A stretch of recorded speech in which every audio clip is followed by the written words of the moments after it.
Hey everyone, hope you are doing well and happy. So I was quite inactive with the series of Indian polity due to my work schedule. So I am back with another topic which is quite important. So today we are going to understand the parliamentary form of government.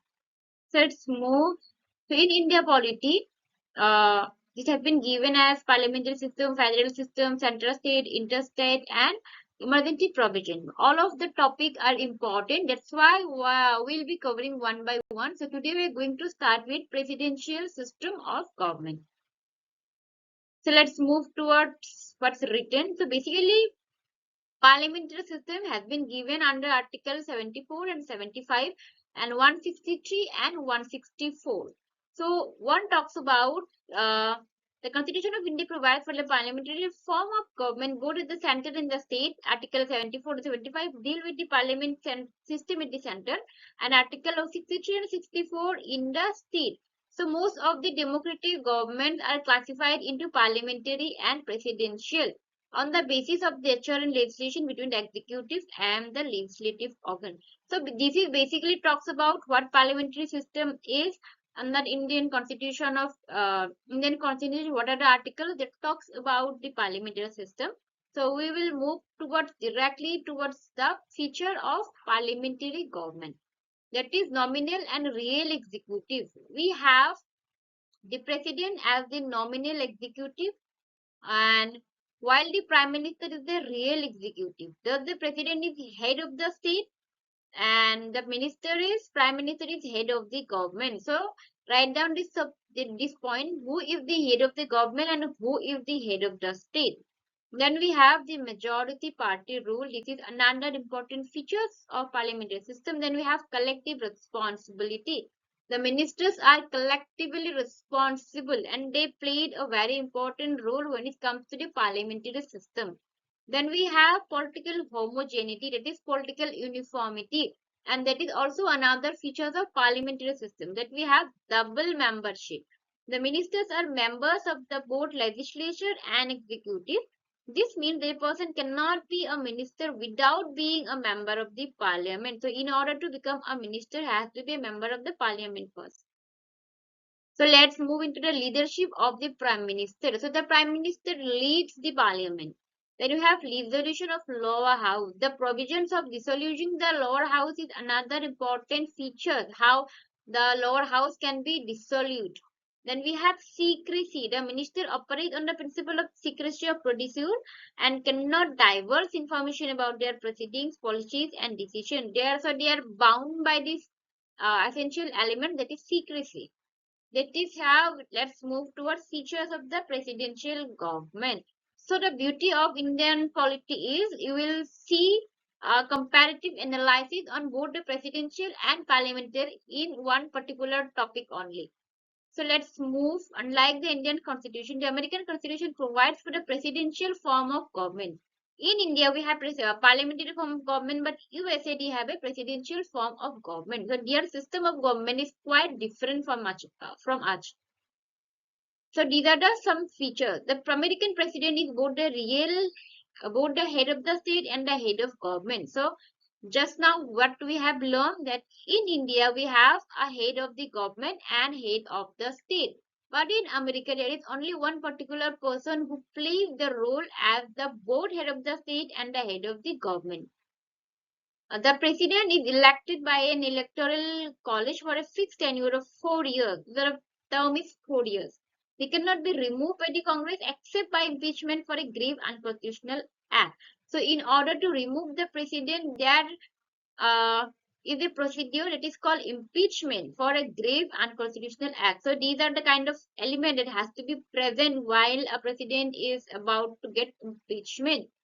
Then we have the president governs with the help of a cabinet or a similar body called kitchen cabinet.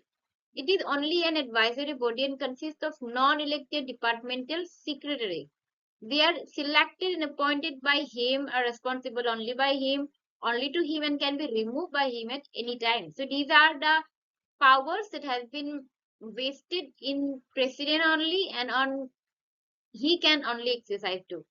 The president and his executive secretaries are not responsible to the Congress for their acts. They neither possess membership in the Congress nor attend its session. So our system in India is different. We have the provision that is collective responsibility. That's why both has to work together. But in USA, the system is quite different. The president cannot dissolve the House of Representatives, the lower house of the Congress. So in India, we call it Lok Sabha. There it called as the House of Representatives. The doctrine of separation of powers is the basis of the American presidential system. So we also have the power of doctrine of separation of power. But when we talk about practicality, the doctrine of separation of power is not applicable in India. But when we talk about USA, the doctrine of separation of power is the base and foundation of their government. So let's move to the basis merits of the parliamentary system and demerits. It is harmony between legislature and executive. This is another important point or positive point when we talk about parliamentary form of government. There is harmony between the legislature and executive. There is no chaos. There is no dilemma in giving points relating to acts or bills or whatever it is. Responsible government, the government is quite responsible to their work, to their job, because they are answerable to the opposite party, they are answerable to the parliament, they are answerable to the president. So there is a responsible government that we have in India. It is prevent despotism. That means all the power is not wasted within a particular person or within a particular group of people. So there is no possibility that one can misuse this power. So this is another important positive point in parliamentary form of government. That is ready alternative government. That is, in case of ruling party loses, the majority, the head of the state, can invite the opposition party to form the government. Ready alternative government. So if the government is not working well, there is an alternative that they can be replaced by another party. Wide representation. So in India, we have lots of different cultures, lots of different religion, and that's why the parliament can present or has the procedure to present their issues into the parliament. It is wider representation. And let's move towards demerits of the parliamentary system. That is unstable government, because they are not answerable to the opposite party or any other party. The parliament is the president is one and all. No continuity of policies.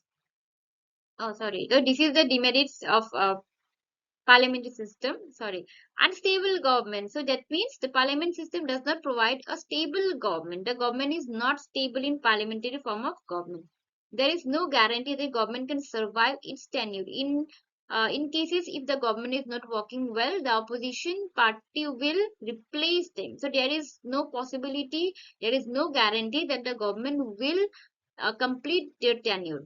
It is no continuity of policies. For example, X is in position and was preparing some policies during his tenure, but in the next election, X fails and Y become the next new government. So Y may not continue the kind of policies that X was preparing for, and the policies will be whole then and there only. Dictatorship of the cabinet. When the ruling party enjoys absolute majority in the parliament, the cabinet becomes autocratic and exercises nearly unlimited power. So this is another negative point of parliamentary form of government. Then we have again separation of power. As I said, the principle of separation of power, the doctrine of separation of power, we have in theoretical manner only, but when we talk about practicality, there is no application. So let's move towards government by amateurs. The parliament system is conducive to administrative efficiency. The ministers are not expert in their field. The prime minister has a limited choice in the selection of members, ministers. His choice is restricted to the member of parliament alone and does not extend to external talent. Moreover, the minister devote most of their time to parliamentary work and not cabinet meetings and party activities. Now let us compare. So basically it says that the Prime Minister has a limited choice to pick members from the parliament only. So the members that the Prime Minister would choose, they may not have profound knowledge relating to the particular field that they are going to work. So there is possibility that we lack in that field because the person who is holding the position is not expert in that particular field. So this is another negative point when we talk about parliamentary form of government. Reasons for adopting parliamentary system. So there is some points has been given here why our forefathers, why our constituent assembly members chose this parliamentary form of government for India. And the list has been prepared here. Features, that is parliamentary system and presidential system, that is dual executive, single executive, majority party rule, president and legislator elected separately for a fixed term. So this is basically what we have just read, what are the merits and demerits, how presidential system works, how parliamentary system works. So you can write this table as it is. There is nothing much to understand, or just the keywords has been extracted from the text and pasted. So another reason why the forefathers has choose to stick with the parliamentary system for India is familiarity with the system. So when we were under the British rule, so these are kind of the system that the government was working on. So people were quite similar with the pattern. So they have thought that we should go with the one which we all are similar with rather than sticking with something that is presidential.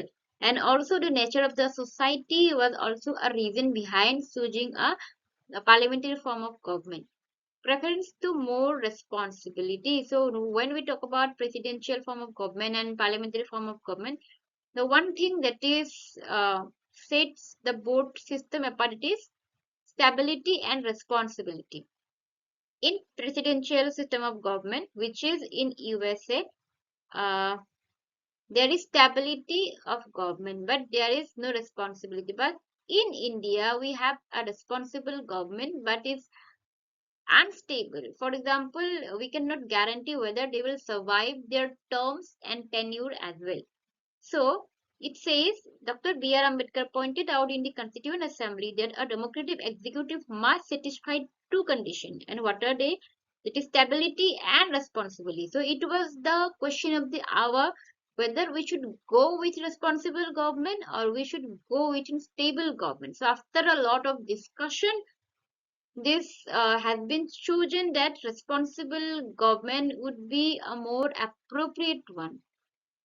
Then we have need to avoid legislative executive conflict.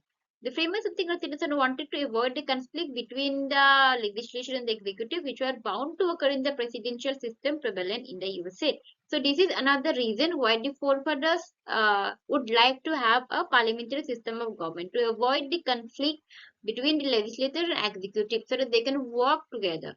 Nature of Indian society. As I said, we have a diverse nature in India. We have lots of religion, we have lots of culture. Therefore, it is necessary to present all of them in the parliament for better growth of the country. A parliamentary system as it offers greater scope for giving representation to various section, interests and reason in the government. Whether the parliamentary system should be continued or should be replaced by the presidential system has been a point of discussion, debate in our country since 1970. As I said, the question was the need of that hour, and people were debating, and Swaran Singh committee was prepared by the Congress, and finally it was settled that uh, we should continue with the parliamentary system of government in India.